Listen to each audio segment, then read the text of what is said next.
ममता की सबसे बड़ी ताकत है जमीनी स्तर पर मतदाताओं के बीच गहरी पैठ। गली मोहल्ले से लेकर पंचायत तक तृणमूल कांग्रेस का मजबूत ढांचा उन्हें शक्तिशाली बनाता है। उनके सामने बीजेपी की कमान संभाले खड़े हैं खुद प्रधानमंत्री मोदी, जिनकी ताकत राष्ट्रीय स्तर पर उनकी विराट छवि है। संगठन संसाधन की ताकत भी उनके पास है। कुल मिलाकर मोदी और ममता के बीच शह और मात के खेल में यह कह पाना सबके लिए कठिन है कि किसका पलड़ा भारी है।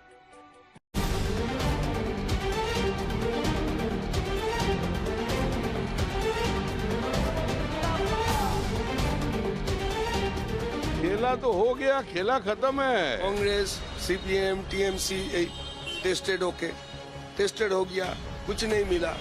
अभी बंगाली लोग ठीक कर लिया कि बीजेपी को ही अभी भरोसा है। फाइट तो है, लेकिन लड़ाई अभी चल रहा है। बात यही है 50-50 हो रहा है, लड़ाई कोई भी जीत सकता है। अच्छा चल रहा है, रास्ता घाट सब ठीक है, अच्छा चल रहा है। दीदी बढ़िया काम कर रही है, नर्मदा घाट, रास्ता घाट सब ठीक है। 27 बम चला था, इसके कारण 5500 वोट से हार गए थे। लेकिन इस बार हवा, पूरे बंगाल का हवा मोदीमय है। टीएमसी छोड़ रहा, दूसरा पार्टी घुस नहीं सकेगा।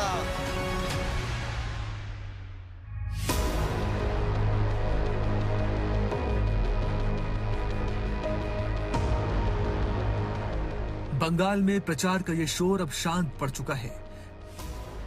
मैदानों में सन्नाटा है, लाउड स्पीकर चुप है, झंडा उड़ाने वाले, भीड़ जुटाने वाले सब फुर्सत में हैं। अब जनता के फैसले का इंतजार हो रहा है।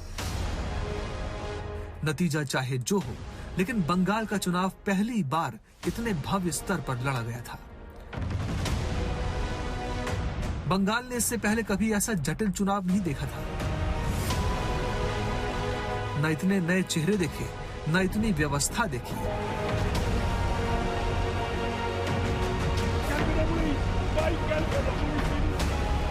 न इतने पैतरे देखे,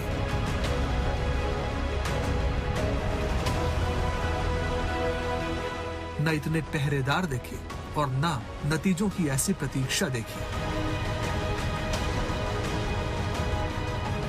बंगाल का चुनाव कोई मुकुट ऊंचा करने के लिए लड़ रहा था, कोई लड़ रहा था आधार बढ़ाने के लिए, तो कोई लड़ रहा था अस्तित्व बचाने के लिए। सबकी अपनी अपनी ताकत थी और सबकी अपनी अपनी कमजोरियां।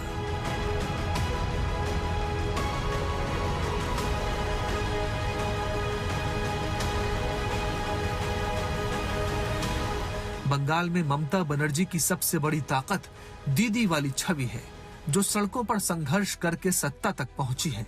आम आदमी, खासकर ग्रामीण और गरीब वर्ग, उनसे भावनात्मक रूप से जुड़ा हुआ महसूस करता है। जबकि मोदी की सबसे बड़ी ताकत उनकी व्यक्तिगत छवि है, एक मजबूत, निर्णायक और विकास पर फोकस करने वाले नेता की। पीएम मोदी ने खुद को 294 सीटों का उम्मीदवार बताकर चुनाव को पूरी तरह व्यक्तिगत नेतृत्व की लड़ाई में बदल दिया था। ममता ने भी हर सीट पर खुद का चेहरा याद रखने की अपील जनता से की।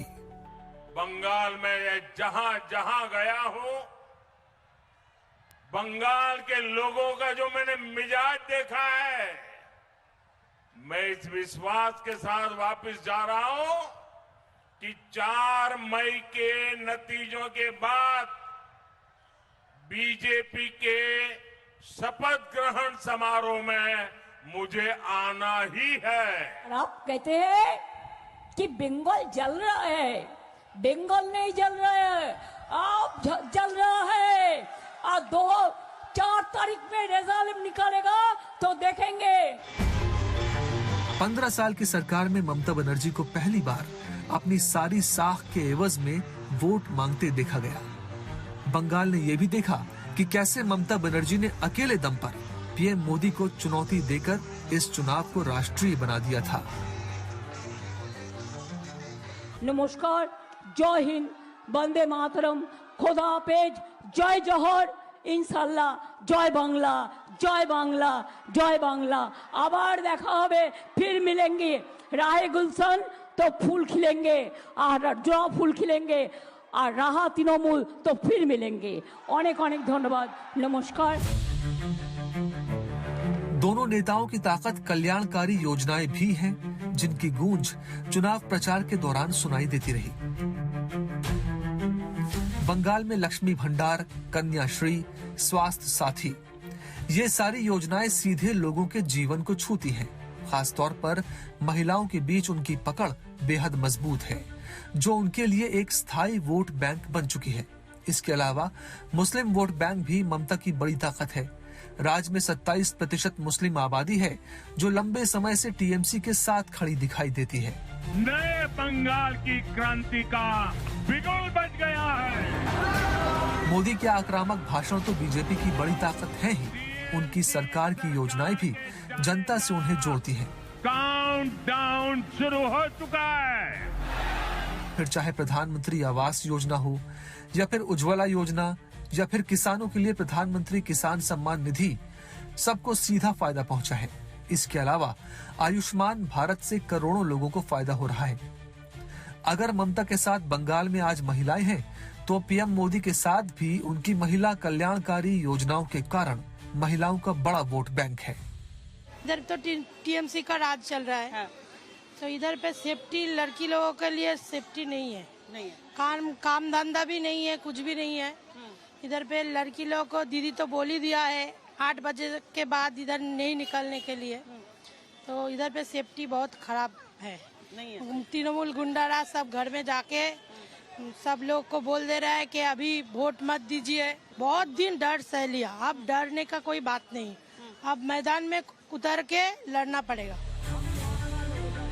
लेकिन ममता बनर्जी की इस बार चुनाव में कुछ कमजोरियां भी हैं, जो टीएमसी की चुनौतियां बढ़ाती हैं। 15 साल की सत्ता के बाद एंटी इनकम्बेंसी एक बड़ा फैक्टर बन चुकी है। लोगों के बीच बेरोजगारी और भ्रष्टाचार के सवाल ममता के लिए चुनौतीपूर्ण रहे। डेवलपमेंट की अभी बहुत स्कोप बाकी है। पहले यहाँ से अपने माल की सप्लाई करते थे, नॉर्थ ईस्ट वगैरह में, बिहार में, उड़ीसा में। कैलकाटा एक सेंटर पॉइंट होता था। अभी वो जो हमारे व्यापारी हैं वो बोलते हमें यहाँ से बेटर ऑप्शन मिल रहा है बाहर, तो उस हिसाब से बिजनेस बहुत डाउनफॉल पे ही है, बहुत अच्छा नहीं कह सकते। किस चीज का बाजार है ये मक्खन पट्टी था, जो आग लगाता है, पर्टिकुलर मक्खन पट्टी है। पूरा मक्खन का कम से कम आपका 30 से 40 दुकान है। बहुत नुकसान हो गया होगा, पिघल गया होगा वो। एक दुकानदार का मैक्सिमम जिसका लॉस हुआ 2 करोड़ रुपया का। अच्छा। और मेरा खुद का कम से कम 23 लाख का सामान चला है। और दीदी बोली है 1 लाख रुपया देंगे, 10,000 रुपया देंगे। वो भी मिला? नहीं, वो भी अभी तक नहीं मिला हमको।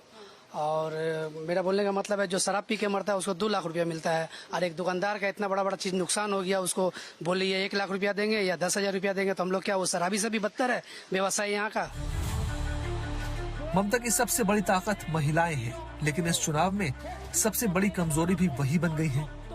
आरजीकर पीड़ित परिवार को बीजेपी ने टिकट देकर ये पूरी कोशिश की है कि जो वोट चुंबक की तरह ममता के साथ चिपका हुआ था वो अलग हो जाए। মহিলাদের সুরক্ষা, সম্মান, শিক্ষা।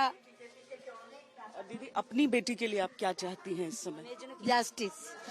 कोलकाता में जैसे हम दिख ही रहा है कितना, मतलब वुमेन सेफ नहीं है उतना, तो हम नहीं है उतना। आरजी घर का इंसिडेंट। हाँ, इसके साथ उसके बाद भी बहुत सारे ऐसे इंसिडेंट्स हुए, तो हम चाहते हैं कि वुमेन सेफ्टी थोड़ा बढ़े। वुमेन सेफ्टी आप लोगों के लिए इम्पोर्टेंट है। हालांकि बीजेपी के सामने भी चुनौतियां कम नहीं है। बंगाल में पार्टी का संगठन अब भी टीएमसी जितनी गहराई तक पहुंच नहीं पाया है। स्थानीय नेतृत्व की कमी और बाहरी पार्टी की छवि बीजेपी के लिए एक ब्रेकर की तरह है। চক্রান্ত এবং বিজেপি এত করেও মানুষের অধিকার থেকে মানুষকে বঞ্চিত করতে পারলো না, এবং তাই বিজেপি শেষ খেলাটা খেলেছে। अब अंतिम बाजियां खेली जा चुकी हैं, राजनीति के दांव चले जा चुके हैं। अब समय के शिलालेख पर विजेता का नाम लिखने की बारी है, जिसका इंतजार पूरे देश को है।